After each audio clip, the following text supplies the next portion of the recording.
1,08,000 కోట్ల రూపాయలను తెలంగాణ రాష్ట్రానికి వివిధ పన్నులు పథకాల రూపంలో కేంద్ర ప్రభుత్వం మొన్నటి బడ్జెట్ లో కేటాయించడం జరిగింది. ట్యాక్స్ డెవల్యూషన్ ద్వారా 29,899 కోట్ల రూపాయలు గత ఏడాది కంటే 10% ఎక్కువ కేటాయించడం జరిగింది. గ్రాంట్ల ద్వారా 21,075 కోట్లు, రోడ్లు రైలు విమాన రంగాల అభివృద్ధికి 28,302 కోట్ల రూపాయలు, రైల్వే అభివృద్ధికి 5,336 కోట్ల రూపాయలు, హైవేస్ విస్తరణకు 15,640 కోట్లు, విద్యుత్ ఇంధన నీటిపారుదల రంగాల అభివృద్ధికి 10,280 కోట్ల రూపాయలు, పీఎం కుసుమ్ సౌర విద్యుత్ పథకాలకు 1,100 కోట్లు, మిషన్ భగీరథ మద్దతుగా 850 కోట్ల రూపాయలు, ఎన్టీపీసీ 3 అదనపు నిర్మాణాల కోసం ఇలా కేంద్ర ప్రభుత్వం కేటాయించినప్పుడు కూడా దీన్ని పీపీఏ చేసుకోవడానికి కూడా రాష్ట్ర ప్రభుత్వం సాధనైతలేదు. జూలైతో ముగిస్తే తెలిసినా కూడా ఇలా పీపీఏ చేసుకోవడానికి కూడా రాష్ట్ర ప్రభుత్వం ఇలా ముందుకు వస్తలేదు, సిగ్గు లేకుండా వివరిస్తుంది.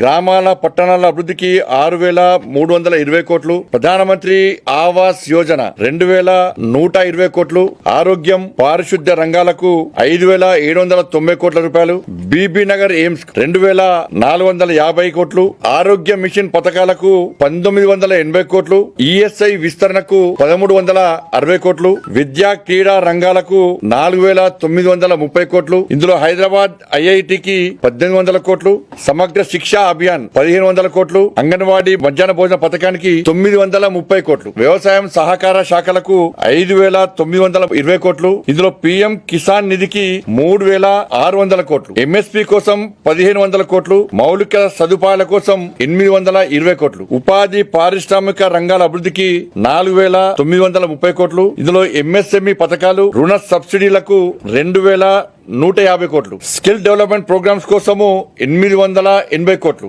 మహిళా శిశు సంక్షేమ రంగాల అభివృద్ధికి 3,560 కోట్లు, ఇందులో పీఎం ఉజ్వల యోజన కింద 2,200 కోట్లు, అంగన్వాడీ కేంద్రాల విస్తరణ కోసం 860 కోట్లు, మహిళా సాధికారత పథకాల అమలు కోసం 500 కోట్లు, హోం జాతీయ విపత్తు నిర్వహణ రక్షణ కార్యక్రమాల అమలు కోసం 3,290 కోట్లు, ఇందులో ఎస్డీఆర్ఎఫ్ సహాయం కింద 1,650 కోట్లు, అగ్నిమాపక అత్యవసర సేవల కోసం 940 కోట్లు, సంక్షేమ పథకాలు నగదు బదిలీ డిబిటీ 5,420 కోట్లు, పర్యాటక సాంస్కృతిక రంగాలకు 1,210 కోట్లు, అటవీ పర్యావరణ శాఖలకు 980 కోట్లు. ఈసారి బడ్జెట్ లో ఉద్యోగులకు 12,75,000 వరకు ట్యాక్స్ మినహాయింపు ఇచ్చిన విషయం అందరు తెలిసిందే. ఇన్ఫ్రాస్ట్రక్చర్ అభివృద్ధి కోసం 50 ఏళ్ల పాటు వడ్డీ లేని రుణాలు ఈ ఏడాది బడ్జెట్ లో 2,500 కోట్లు కేటాయించడం జరిగింది. ఒక్కొక్క రైతుకు 5 లక్షల రుణం ఇచ్చేలా కిసాన్ క్రెడిట్ కార్డులు, చిన్న వ్యాపారులకు 5 లక్షల రూపాయల వరకు కస్టమ్స్ క్రెడిట్ కార్డ్స్, స్టార్ట్అప్ల కోసం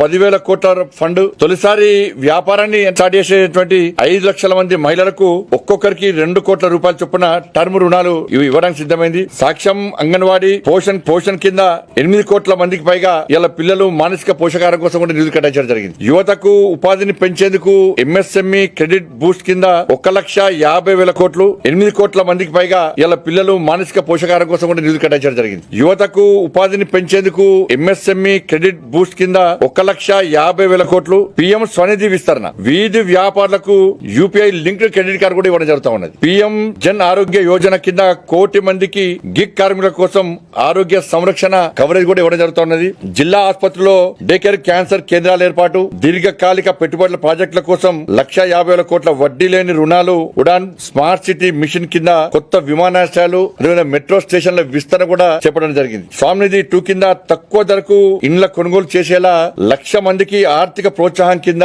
15,000 కోట్ల నిధి, అర్బన్ ఛాలెంజ్ కింద 1,00,000 కోట్లతో కూడా నిధిని కూడా ఏర్పాటు చేయడం జరిగింది. ఇది మొత్తం కలిస్తే 1,08,000 కోట్ల రూపాయలు తెలంగాణ రాష్ట్రానికి ఈ విధంగా నిధులు కేటాయించడం జరిగింది. ఇన్ని కేటాయించినా కూడా కళ్ళుండి చూడలేని కబోదులాగా కాంగ్రెస్ పార్టీ నాయకులు వివరిస్తున్నారు. అన్ని తెలిసినా కూడా కేవలం కేంద్ర ప్రభుత్వాన్ని బదనాం చేయడమే లక్ష్యంగా వాళ్ళ 6 గ్యారెంటీల విషయంలో ప్రజల దృష్టి మళ్లించడానికి ఇలా కాంగ్రెస్ పార్టీ ప్రయత్నం చేస్తా ఉన్నది.